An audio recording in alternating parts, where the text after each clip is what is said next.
Когда я думала об этом пространстве, я поняла, что наиболее подходящий угол вот этот. А беседка раскроется веером от забора до забора.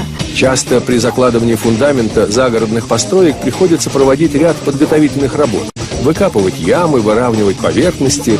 Мы пошли другим путем и решили установить фундамент на винтовых сваях.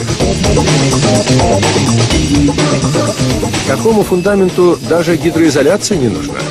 Обрезаем каждую сваю по уровню и привариваем металлические оголовки.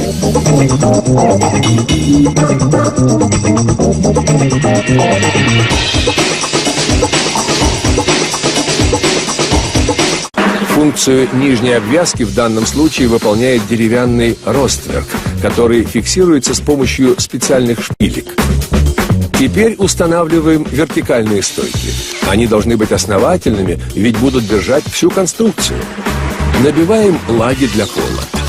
Ну вот, скелет нашей будущей постройки готов. Теперь здесь раскрылась веером чудесная беседка со столом и даже гамаком.